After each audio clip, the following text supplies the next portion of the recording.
I think we got plasma fire in Pennsylvania, which is rare because it's not one of the western states.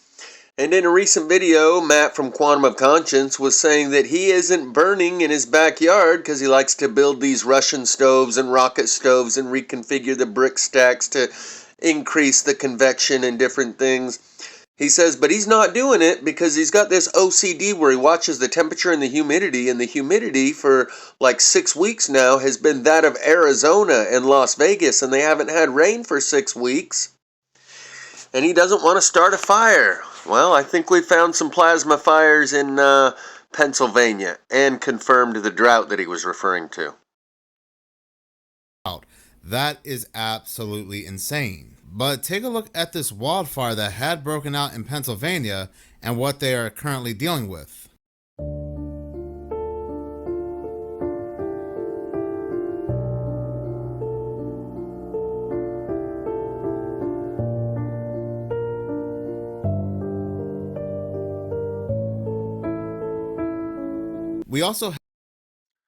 There's just a quick confirmation of the drought Matt was referring to.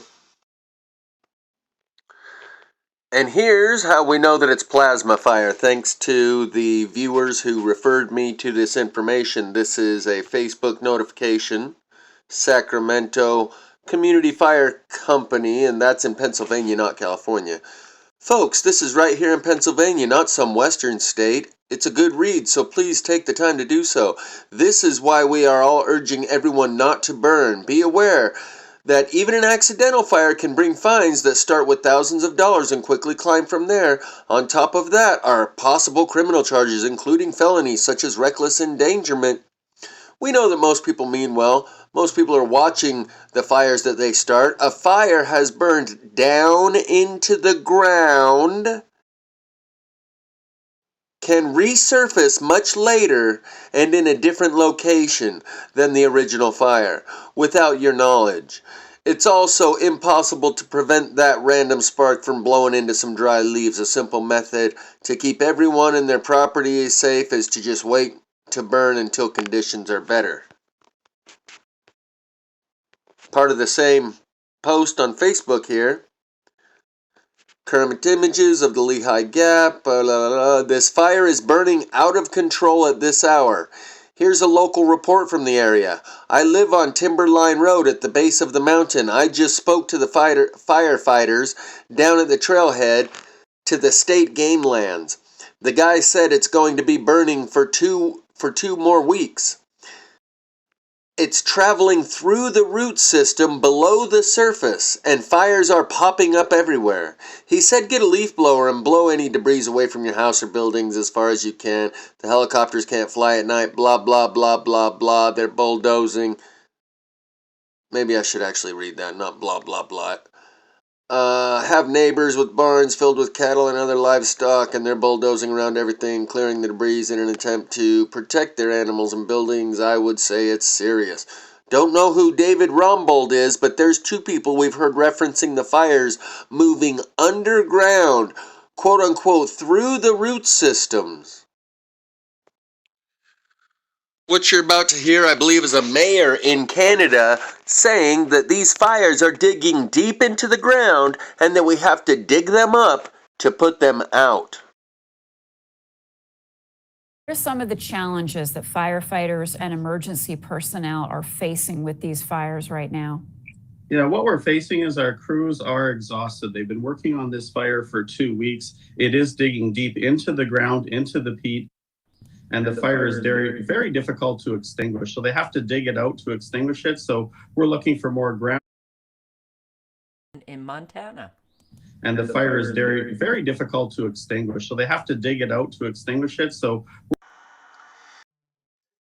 here in this clip, you're going to hear Canadian firefighters say that the trees are burning on the inside. Everything looks good, and then they go and feel the tree, and it's hot, and it's burning on the inside, and that's something they're not used to dealing with. We're seeing the trees compromised in ways they normally aren't. Our crews are looking at these trees, they look sound, they look solid, and then they touch it, and it's hot, and so it's on fire on the inside. Those are things that we're not normally facing, and those are challenges that are really, really hard to manage. Before residents can return home. Seeing the trees compromised in ways they normally aren't. Our crews are looking at these trees, they look sound, they look solid, and then they touch it, and it's hot, and so it's on fire on the inside. Those are things that we're not normally facing, and those are challenges that are really, really hard to manage. And in this newscast, they're showing you plasma fire tree. You can see right through the bottom of that one. They're showing you the trees burning inside while they're telling you that that's what they're experiencing and that it's very hard to manage and that that's not something they're used to. So they're telling us the fires are burning underground and inside the trees. Fire as we know it burns above the surface of the ground and it burns the outside of the trees. The fact that they're burning underground and inside the trees confirms that it is some sort of electricity.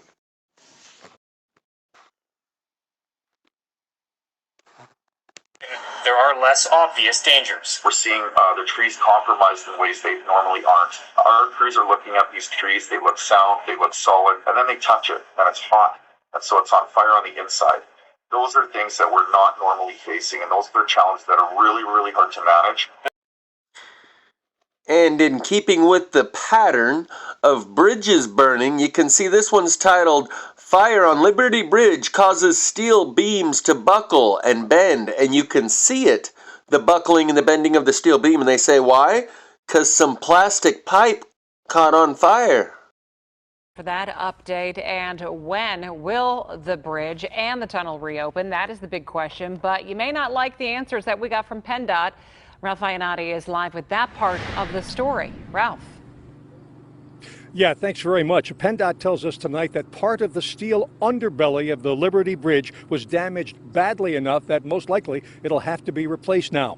It's a relatively small area beneath the bridge. In fact, maybe 10 feet or so, we're told. A steel beam was bent by the fire today, and PennDOT's Dan Cessna says it's a serious issue. Technically, he described it as a buckled compression cord under the bridge near the Parkway East outbound. Engineers are now monitoring the area to make sure that it doesn't go out of alignment, that beam doesn't go out of alignment. So for the time being, traffic will not be allowed on the bridge. The last thing, of course, they want right now is to put any weight on the bridge. And also river traffic under the bridge, at least temporarily, has been halted as well.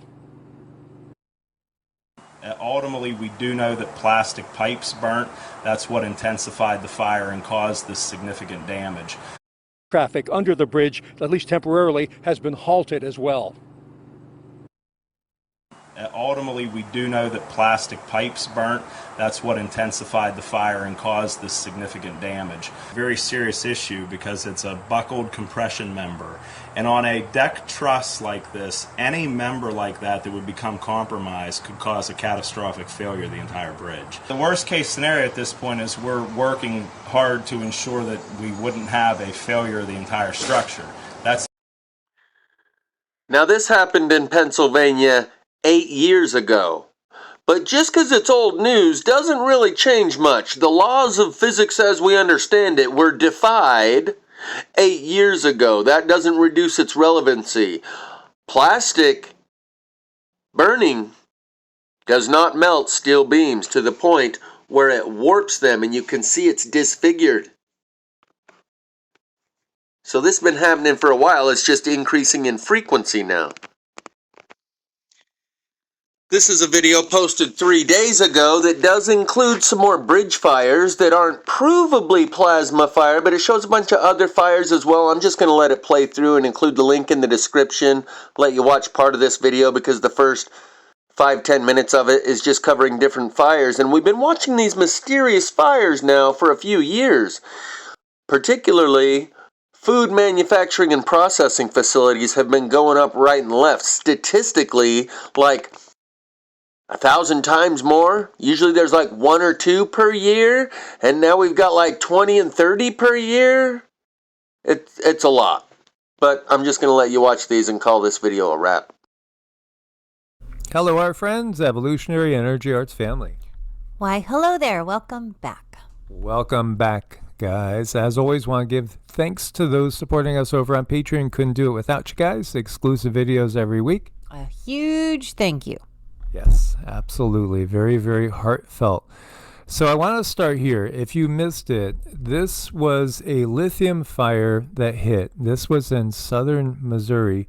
Had to be southern Missouri because one of our family members lives over there, and they felt it. And Frederickstown, Missouri, of all things, one of the largest lithium battery factories in the world, exploded into flames, despite having state-of-the-art fire prevention system. Yeah, absolutely. Isn't it curious, all the lithium-related events that are going on right now? Yeah, it's almost like they're trying to do something. No, our family member here, there was a lot of problems with the whole family. She says they were itchy all over their bodies. It felt like fiberglass or metal on their skin. They were extremely thirsty, super fatigued, felt like something being medicated, a drowsy feeling. So this is really, really concerning. So if these guys, and these guys are sensitive. Here, San Diego, she is saying, hearing from San Diego firefighters off the record, massive fire near SDSU was most likely caused by homeless encampment. Homes on fire. And there's been an awful lot that's not really making the mainstream news. It's making local, but it feels like things are being suppressed on the mainstream. Well, we certainly are distracted with a lot of different things. This is Kentucky. Massive fire shuts down Daniel Carter Beard Bridge. Damage to structural steel. That's supposed to take very, very high temperatures to happen. What exactly happened here? Well, they're looking into it. They'll let us know, I'm sure. There was a tanker fire last week in Michigan, barely made the news. A bridge on fire. Another bridge. Oh, okay. Yeah, this always is something that I'm on the lookout for, because I do think when we get close to the actual war breaking out again, they'll have those sleepy cellular units wake up and cause disruption, and also cause our ability to move freely from place to place to be inhibited. Look at this fire. This was massive. And again, all the toxins that are constantly being released into the air is just horrible. Here we go. We were forgetting about so many things. Now we're focused on North Carolina and Tennessee, and we forget about what happened over there right on the Pennsylvania-Ohio border that released so many toxins. There's just been one event after another. It's been absolutely nonstop. When you look back through history, you'll find that there have been similar time periods in our history. This is an Oklahoma wildfire, wind speed picking up, 2,500 acres burned, at least 6 homes lost there. We've had so much between the wildfires and then the drought in certain areas, and then way too much water in other areas. We've seen many times now 1 whole year's worth of rain come down in a 24-hour period. This is not normal. This is absolutely, though, part of a great redo. Boston, 1872, the fire, 776 buildings gone. 12 hours, When we look to these old-time photos and we see massive destruction, now look at all this rubble from a fire. It looks more like a bombing, does it not? I mean, what's the difference? This looks like Gaza. This looks like World War II in Poland and Germany and, in France. It looks very familiar. Was it really just a fire? That's the question. In fact, when you go back and you look at great fires that happened, they happened all over the place, and they seem to be an attempt in many ways to wipe the old world out. That which we call Tartaria, 1871, the Great Chicago Fire. But it's not just there, as you see, 1900 Buffalo, 1901 Buffalo, again 1890. It goes on and on and on. There's been so many of these events that have happened that is like it's a consistent redo, so to speak, instead of that SET word. And then there's great ones that really obliterate everything. I was looking at coverage showing live camera views from Valencia, Spain. And, there's parts there of the town. What the hell is going on? That's a good question, brother. Look at this. What's going on? All the fucking bullshit right here. What's going on? That's okay. Yeah. Woo. I'm not gonna lie,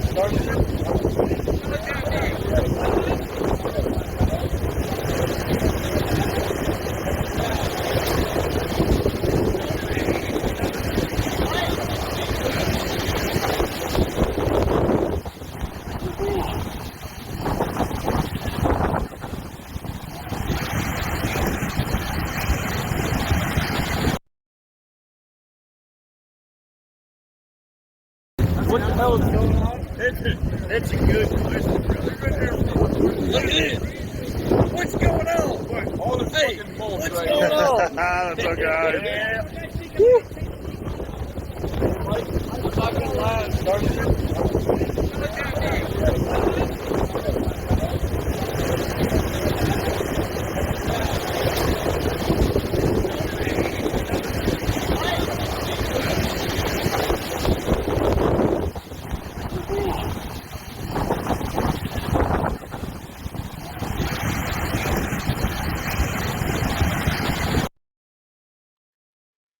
Ironically, it throws up Nights of Shame by AWOL Nation as the next suggested video. Dance, baby, dance like the world is ending. Sit back and look for the warnings. The future's bright and alarming. What you just saw was the Cleveland Mulch Fire from 2022. June of 2022, so like 2 years and 4 months ago. But that's a good enough one. I should probably throw it in a little more often. That's a 40-second clip with such high impact visuals showing you things. Maybe I ought to point it out for you.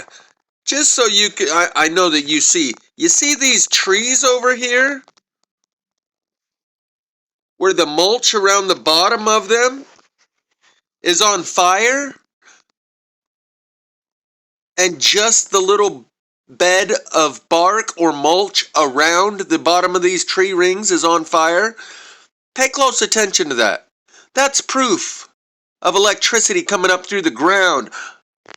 Thus,